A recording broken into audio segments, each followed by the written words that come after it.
আসসালামু আলাইকুম। আজকে আমরা জানবো বাংলাদেশের গুরুত্বপূর্ণ নদ নদীর মিলনস্থল, যেগুলো প্রাইমারি ও বিসিএসের জন্য খুবই গুরুত্বপূর্ণ এবং অন্যান্য কম্পিটিটিভ এক্সামের জন্য খুবই গুরুত্বপূর্ণ। চ্যানেলটি সাবস্ক্রাইব করে সাথে থাকবেন। পদ্মা নদীর মেঘনার সাথে মিলিত হয়েছে চাঁদপুরে। এগুলো অনেক পরীক্ষায় আসছে। যদি জব সলিউশন করে থাকেন তাহলে আপনি দেখবেন কোন নদীর মিলনস্থল কোথায়, এগুলো অনেক প্রশ্ন আসছে। তাহলে পদ্মা মেঘনা মিলিত হয়েছে চাঁদপুরে।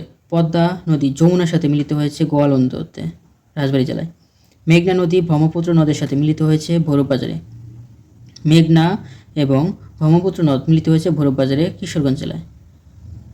যমুনা নদী ব্রহ্মপুত্র নদের সাথে কোথায় মিলিত হয়েছে? যমুনা এবং ব্রহ্মপুত্র মিলিত হয়েছে জামালপুর জেলার দেওয়ানগঞ্জে। তিস্তা নদী ব্রহ্মপুত্র নদের সাথে মিলিত হয়েছে কুড়িগ্রাম জেলার চিলমারিতে। তিস্তা ব্রহ্মপুত্র নদ মিলিত চিলমারিতে। করতোয়া নদীর সাথে বাঙালি নদী মিলিত হয়েছে বগুড়ায়। বাঙালি নদীটি অবস্থিত বগুড়াতে।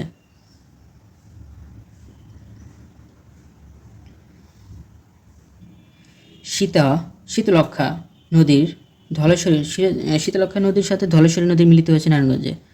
বুড়িগঙ্গা নদীর সাথে ধলেশ্বরী নদী মিলিত হয়েছে নারায়ণগঞ্জ। শীতলক্ষ্যা, ধলেশ্বরী, বুড়িগঙ্গা, ধলেশ্বরী, নারায়ণগঞ্জ মিলিত হয়েছে। সুরমা ও কুশিয়ারার মিলনস্থল হবিগঞ্জ জেলার আজমেরীগঞ্জে। সুরমা কুশিয়ারার মিলিত হয়েছে হবিগঞ্জ জেলার আজমেরীগঞ্জে। বাংলাদেশের গুরুত্বপূর্ণ কয়েকটি নদীর পূর্ব নাম ও অন্যান্য নাম। পদ্মা নদীর পূর্ব নাম ছিল কীর্তিনাশা। যমুনা নদীর পূর্ব নাম ছিল জোনাই নদী। ব্রহ্মপুত্র পূর্ব নাম ছিল লোহিত।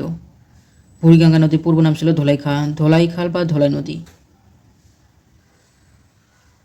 ভিডিওটি ভালো লাগলে অবশ্যই একটি লাইক দিবেন। চ্যানেলটি সাবস্ক্রাইব করে সাথেই থাকুন।